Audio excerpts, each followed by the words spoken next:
미국 UCLA 의과대학 교수가 이제 멀지 않아 현장에 나가서 이제 환자들을 치료할 학생들을 앞에 놔두고 다음과 같은 질문을 했다고 합니다.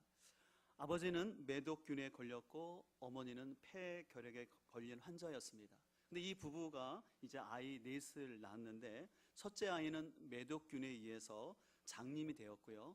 둘째 아이는 이미 병으로 인해서 죽었고 셋째 아이는 부모의 병 때문에 귀 머거리가 되었습니다. 그리고 넷째 아이 역시 결핵 환자가 되었는데 문제는 그 가운데 그 엄마가 또 다섯째를 임신을 하게 되었습니다. 그럴 때 이제 여러분들이라면 이런 경우에 어떻게 하겠습니까? 라고 물었습니다. 그래서 많은 학생들은 입을 모아서 유산시켜야 합니다.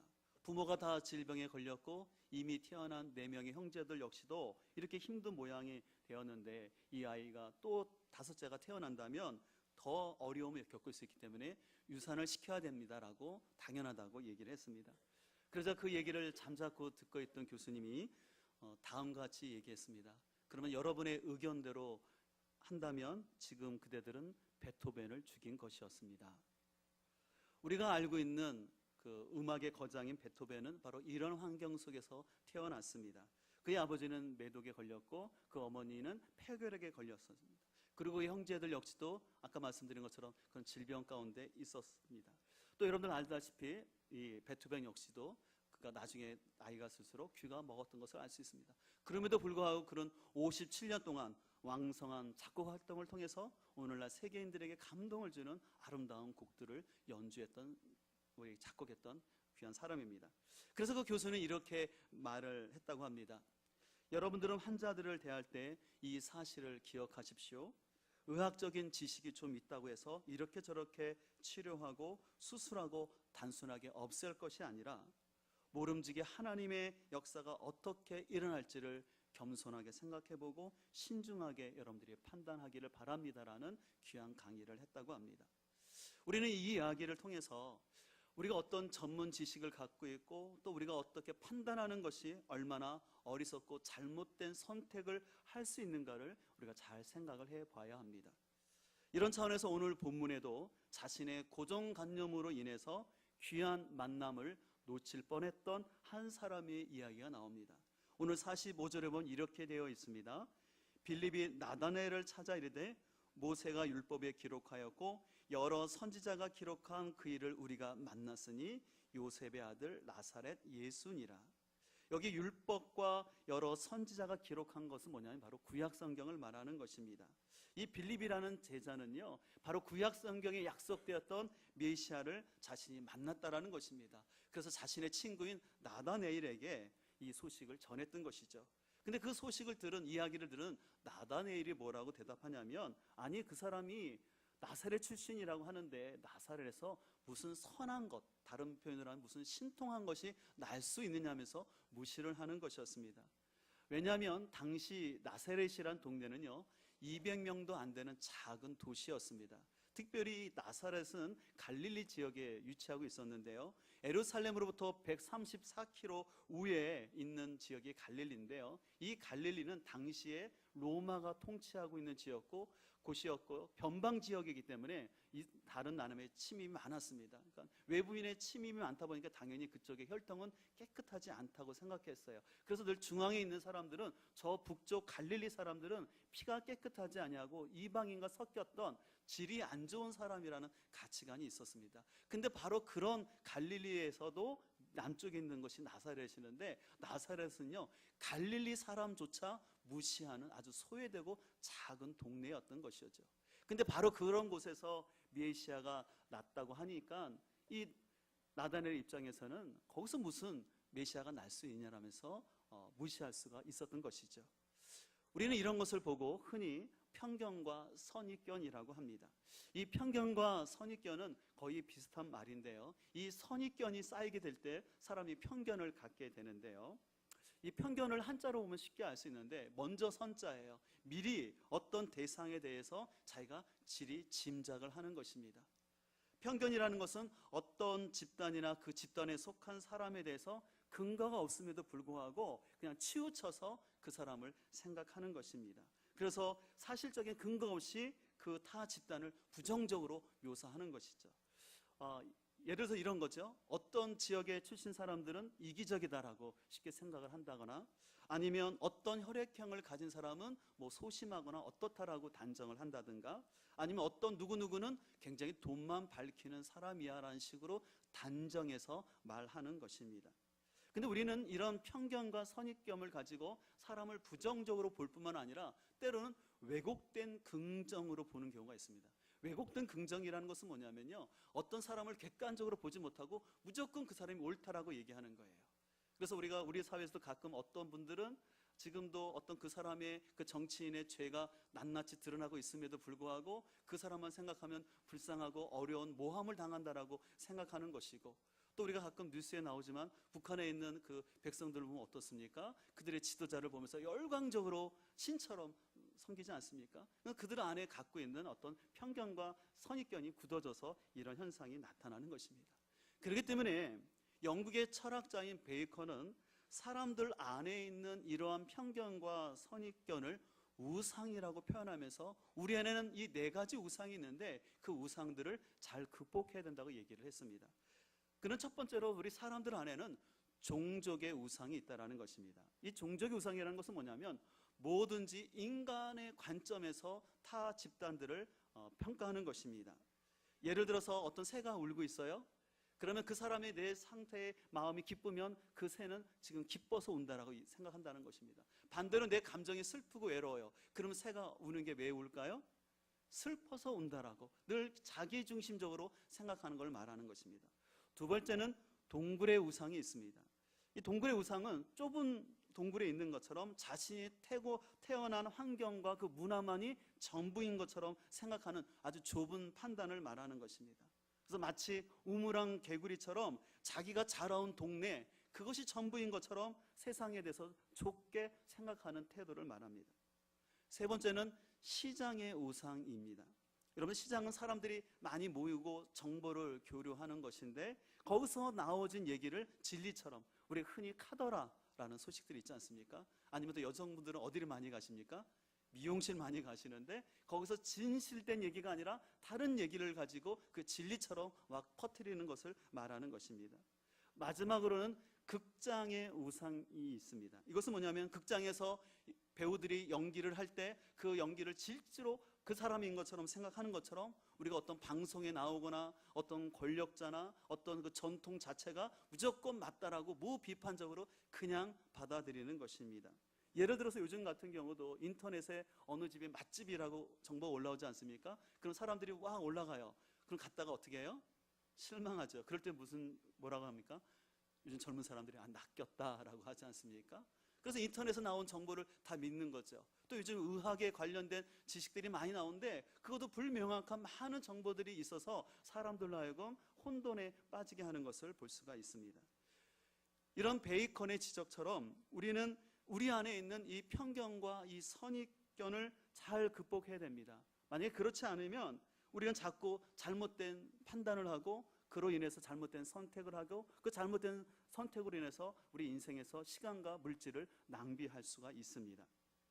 요즘 들어 우리 사회 역시 굉장히 안티 크리스찬, 교회에 대해서 비판적으로 생각하는 무리들이 굉장히 많이 늘어나고 있습니다. 그래서 어떤 기사가 나면 그 기사에 댓글들을 달리는 거 보면은 정확하지도 않은 그들의 추측과 판단을 가지고 너무나 많은 사람들이 기독교를 험담하는 말들을 하는 것을 볼 수가 있습니다. 비록 일부 교회의 문제지만 얼마 전에도 국민일보에 나왔지만 그렇게 표현되더라고요. 국민은 한 0.5%에 불과하는 극소수 대형 교회의 문제를 가지고 전부 다 일반화의 오류를 시켜서 모든 교회가 그런 것처럼 모든 목회자가 그런 것처럼 도매금식으로 비난하는 것들이 너무 많다라는 것이죠.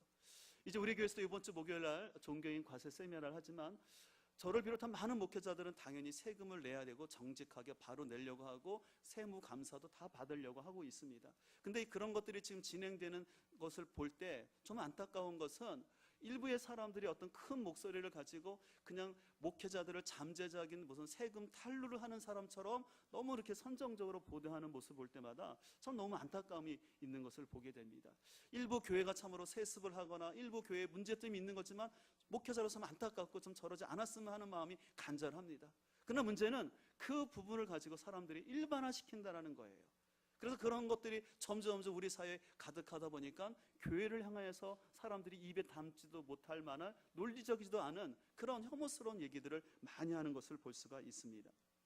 특별히 내일이 성탄절입니다. 여러분 아시는 것은 성탄절은 인류의 죄, 바로 나의 죄를 사하시기 위해서 하나님이 인간의 모습으로 오신 뜻깊은 날 아니겠습니까? 근데 사람들은 예수님에게 관심을 두기보다는 산타나 선물에 더 관심을 둔다는 거죠.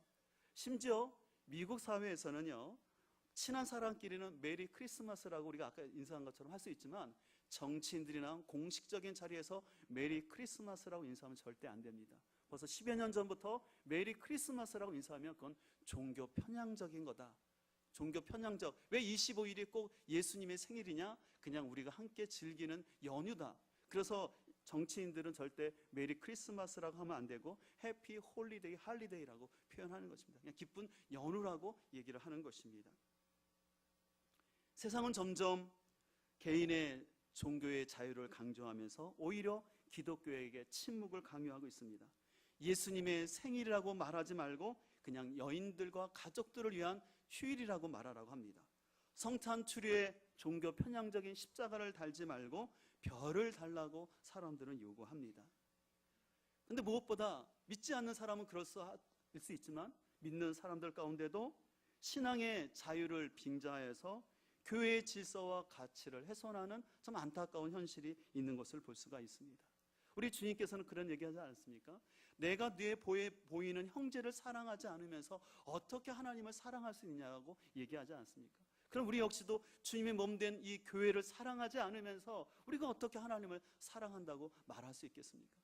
여러분들이 사랑하는 사람이 있다면 그 사람의 허물을 덮어주는 게 당연한 거지. 내가 교회를 사랑한다 하면서 교회를 또 예수님을 향해서 이상한 요구를 하고 거기에 동참한다는 것은 진짜로 그 사람이 하나님을 사랑한다고 말할 수가 없는 것이죠. 그렇기 때문에 아까도 말한 것처럼 분별되지 않는 정보들이나 극단적인 그 댓글들을 쓰는 사람들을 볼 때 참으로 주님의 몸을 또 예수 그리스도의 이름을 욕되게 하는 이 현실이 참으로 안타까움인 것을 볼 수가 있습니다. 그래서 요즘 우리 교회에서는 매주 주일 오후에 교회 다니면서 교회도 몰라라는 특강을 하고 있는데 그 이유가 여기 있는 것입니다. 우리가 주님의 몸된 교회가 어떤 곳인지를 잘 알고 우리 안에 있는 편견들과 이 선입견들을 잘 극복하지 않으면 여러분들 계속 교회에서 5년, 10년 신앙생활 하더라도 믿음이 잘 자라지 않아서 결국은 여러분과 여러분 가정에 절대 플러스가 될 수가 없는 것이죠. 그렇다면 우리는 어떻게 우리 안에 있는 선입견과 편견을 극복할 수 있을까요? 오늘 46절 말씀을 우리 다 같이 읽도록 하겠습니다. 시작. 나다나엘이 이르되 나사렛에서 무슨 선한 것이 날 수 있느냐? 빌립이 와서 이르되 와서 보라 하니라. 오늘 빌립이 선입견을 갖고 있는 나다나엘을 향해서 뭐라고 말했냐면 와서 보라는 것입니다. 이 와서 보라는 것은 뭐냐면 자신의 편견과 고정관념에 갇혀 있지 말고 생각을 바꾸라는 것입니다. 제가 고정관념을 예전에 이렇게 설명드렸죠. 고장난 관념이라는 거예요. 오늘 많은 사람들이 고장난 관념을 가지고 생각을 가지고 생활하는 사람이 많이 있어요. 근데 그것을 극복하기 위해서는 직접 와서 듣고 공부하고 알아가는 것이 필요하다는 것입니다. 근데 많은 사람들은 직접 들으려 하지 않는다는 거예요. 계속해서 자기가 생각하는 대로만 계속 생각하고 새로운 것들을 받아들이려 하지 않습니다. 원래 사람이 익숙한 자신의 생각과 환경을 떠나서 새로운 것을 받아들이는 것이 쉽지는 않습니다. 하지만 자신의 익숙한 환경과 생각 속에만 계속 있다 보면 그 사람은 그 자리에서 가만히 있는 것이 아니라 오히려 도태되는 것을 볼 수가 있습니다. 그래서 여러분들 누가 내 치즈를 옮겼느냐라는 책에 나온 것처럼 그냥 현실에 안주하면서 그냥 있다 보면 어느새 나의 미래의 먹거리가 더 없어지는 게 현실입니다. 여러분 그거 아시나요? 요즘은 애견 시대를 넘어서 반려견 시대가 되었다고 합니다. 그래서 개가 단순히 집에서 돌보는 수준이 아니라 내 인생의 동반자가 되었어요. 그래서 오늘날 사람들은요 마음속에 2마리의 개를 키우고 있다고 합니다. 그 2마리의 개 중에 한 마리의 이름은 편견이고 다른 하나는 선입견이라고 합니다. 견자가 볼견자가 아니라 개견자를 쓴다라는 것이죠. 그래서 우리는 누구나 마음속에 편견과 선입견이 있다라는 거예요. 근데 이 편견과 선입견을, 이 나쁜 두 마리의 개를 쫓을 수 있는 아주 좋은 개가 있다고 합니다. 혹시 그게 무슨 개인지 아십니까? 백문이불여일견. 네, 백문이불여일견이라는 것이죠. 내가 미리 마음속에 단정하고 속단하는 것이 아니라, 치우쳐서 보는 것이 아니라 한번 직접 와서 보고 그것이 아닌가를 따져보라는 것이죠. 그래야지만 그 사람이 온전한 성숙한 삶을 살 수 있다는 것이죠. 오늘 본문에서 나다나엘이 자신의 편견과 선입견을 내려놓고 예수님을 직접 만나러 왔을 때 우리 주님께서는 그에게 아주 놀라운 축복의 말씀을 47절에서 이렇게 해주셨습니다. 우리 47절을 같이 읽겠습니다. 예수께서 나다나엘이 자기에게 오는 것을 보시고 그를 가르쳐 이르시되, 보라, 이는 참으로 이스라엘 사람이라. 그 속에 간사한 것이 없도다. 여기서 간사한 것이 없다라는 것은 이 사람은 거짓이 없는 사람이라는 것입니다. 나다나엘은 예수님을 향해서 나사렛에서 무슨 선한 것이 날 수 있겠냐라고 편견을 갖고 대했지만, 우리 주님께서는 나다나엘을 전혀 편견 없이 그가 했던 말에 상관하지 아니하고 그를 그대로 있는 그대로 평가를 해주시는 것이었습니다. 그러자 나다나엘은 한 번도 만나본 적도 없는 예수님께서 자신을 어떻게 아시냐고 묻습니다. 그러자 예수님께서는 이렇게 또 말씀하고 있습니다. 빌립이 너를 부르기 전에 내가 무화과 나무 아래에 있을 때 보았다라고 말하고 있습니다. 이 사람이 무화과 나무에서 무엇을 정확히 했는지 성경에 기록하지는 않습니다. 그러나 우리가 구약 성경을 통해서 보면 보통 이스라엘 사람 중에 경건한 사람들은 무화과 나무 아래에 있었다고 그래요. 그래서 무화과 아래에서 뭐를 했을까? 아마 하나님의 말씀을 묵상하거나 하나님께 기도하는 그런 시간을 가졌은 것으로 알 수가 있습니다. 그래서 오늘 주님께서는 이 나다나엘이 그 마음속에 거짓이 없는 사람이었고, 그리고 하나님을 향해서 늘 기도하고 묵상하는 사람이었다라고 오늘 주님이 인정을 해주셨던 것입니다. 그러자 그 예수님을 만나기 전까지 편견에 가득 차 있던 이 나다나엘은 49절에서 예수님을 향해서 이렇게 말씀합니다. 나다나엘이 대답하되, 랍비여, 랍비는 선생이라는 뜻이거든요. 랍비여, 당신은 하나님의 아들이시요 당신은 이스라엘의 임금 이로소이다라는 아주 놀라운 고백을 하는 거예요. 여러분, 지금 우리가 요한복음 몇 장을 보고 있죠?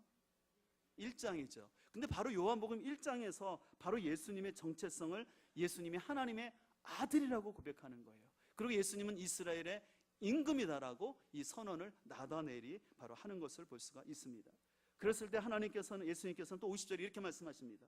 예수께서 대답하여 이르시되, 내가 너를 무화과 나무 아래에서 보았다 함으로 믿느냐? 이보다 더 큰 일을 보리라라고 말하고 있어요. 이보다 더 큰 일은 바로 가깝게는 2장에 나오는 가나의 혼인잔치의 기적 사건을 말하는 것이고요. 더 넓게는 이제 예수님께서 행하실 구원의 역사를 바라보는 것입니다. 그래서 51절 말씀하십니다. 또 이르시되, 진실로 진실로 너희에게 이르노니, 진실이라는 것은 아멘 아멘이라는 뜻인데, 하늘이 열리고 하나님의 사자들이 인자 위에, 바로 예수님을 말하는데요, 인자 위에 오르락 내리락 하는 것을 보리라고 말씀하시는데, 이것은 궁극적으로 예수님이 십자가에서 죽으심과 부활하는 그 사건까지도 보게 될 것이라고 말씀을 해주시는 거예요.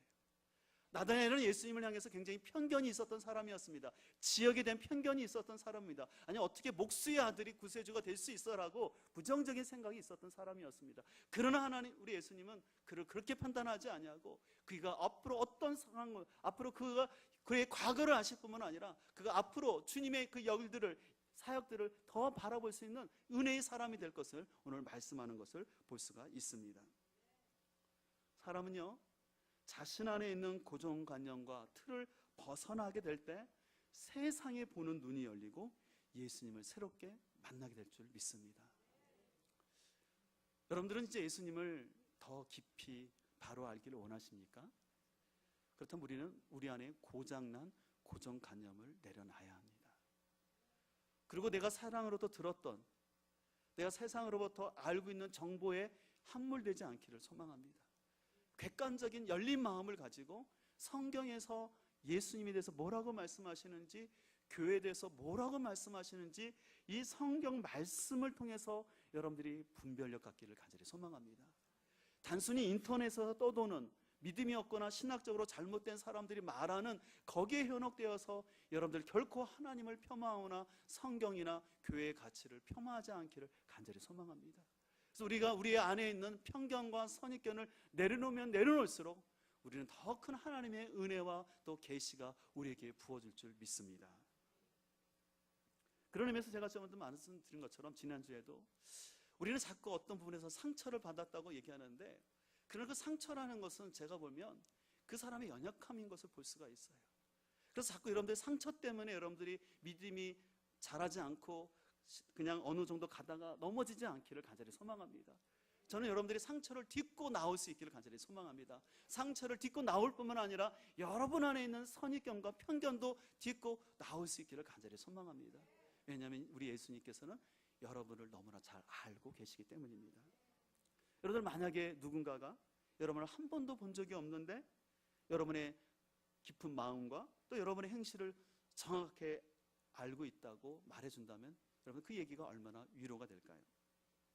저도 한번 그런 경험을 했는데요. 제가 예수 전도단 훈련을 받을 때 터키에 가게 되었습니다. 거기 우연찮게 거기에 갔다가 미국 선교사님을 만났어요. 근데 그분이 이렇게 자연스럽게 교제하다가 저희를 위해서 기도하는 시간이 있었는데 그 저에 대해서 너무나 정확하게 얘기를 해주셨어요. 제가 훈련 받으러 오기까지 10년간의 저희 삶들을 이렇게 뭐라고 표현하셨냐면, 그분은 저희가 바이스라는 것은 이렇게 공작물을 무는 그런 기계가 있거든요. 조그만 기계인데 거기에 이렇게 물려 있는 시간들을 저희가 있었는데 그것을 잘 견뎌냈다고, 그러면서 당신네 가정이 그곳에서 세상적 리더십을 배우지 않았다라고 저희를 오히려 격려해 주시는 것이었습니다. 그러면서 저희 부부를 향해서 어떤 축복의 말씀을 해주셨냐면, 여러분의 가정이 부부가 이제 열리지 나무처럼 함께 동역하면서 계속해서 하나님의 일을 감당하실 것입니다. 그러나 여러분의 길이 평탄하지는 않을 것입니다.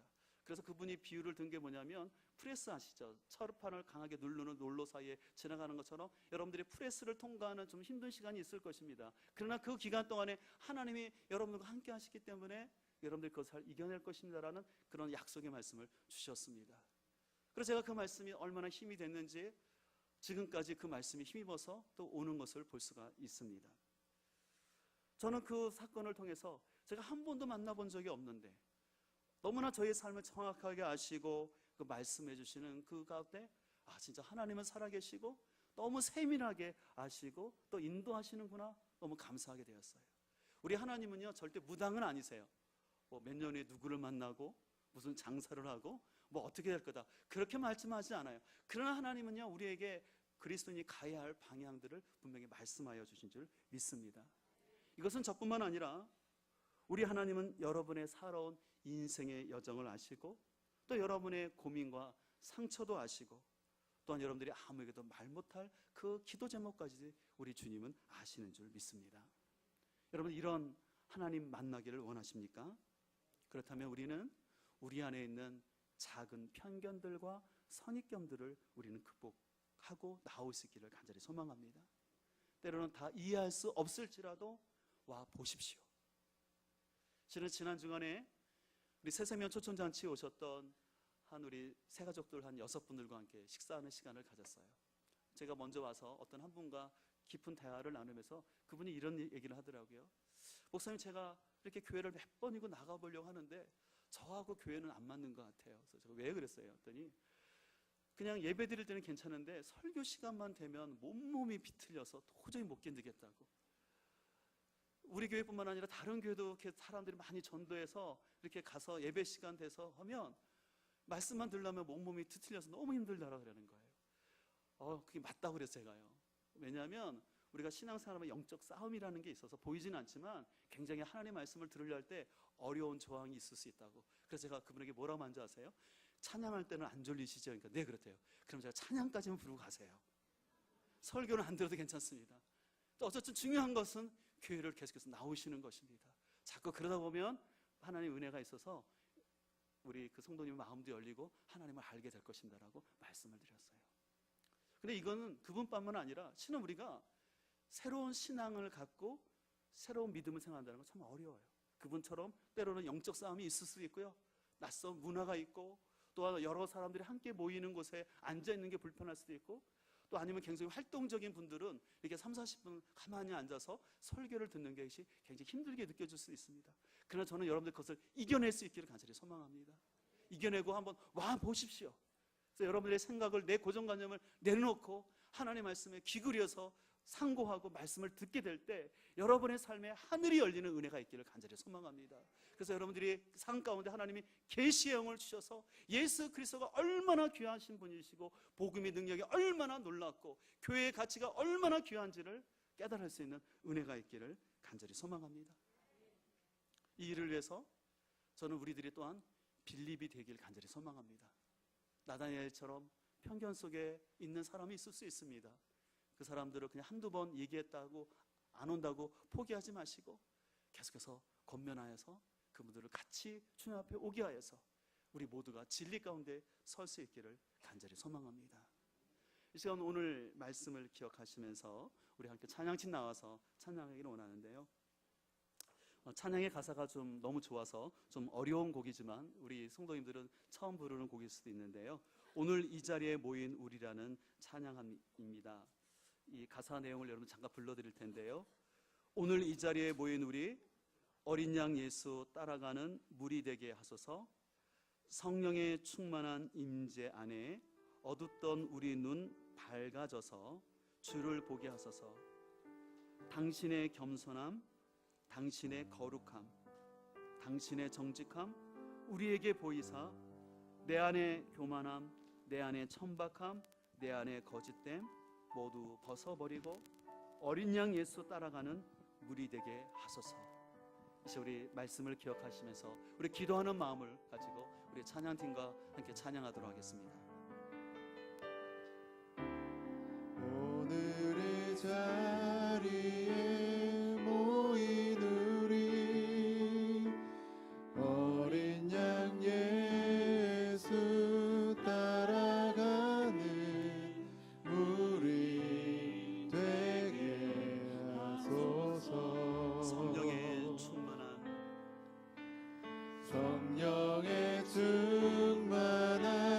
임재 안에 어둡던 우리는 맑아져서 주를 보게 하소서. 당신의 겸손함, 당신의 거룩함, 당신의 정직함 우리에게 보이사 내 안에 교만함, 내 안에 천박함, 내 안에 거짓됨 모두 벗어버리고 어린 양 예수 따라가는 무리 되게 하소서. 우리 다시 한번 찬양합시다. 이 자리에 모인 우리 오늘 이 자리에 모인 우리 어린 양 예수 따라가는 무리 되게 하소서. 성령의 충만한 임재 안에 어둡던 우리는 밝아져서 주를 보게 하소서. 당신의 겸손함, 당신의 거룩함, 당신의 정직함 우리에게 보이사 내 안에 교만함, 내 안에 천박함, 내 안에 거짓됨 모두 벗어버리고 어린 양 예수 따라가는 무리 되게 하소서. 우리 시간 함께 기도하기를 원합니다. 오늘 혹시 여러분 가운데도 나다나엘처럼 어떤 지역이나 사람이나 어떤 직업에 대한 편견이나 선입견이 있습니까?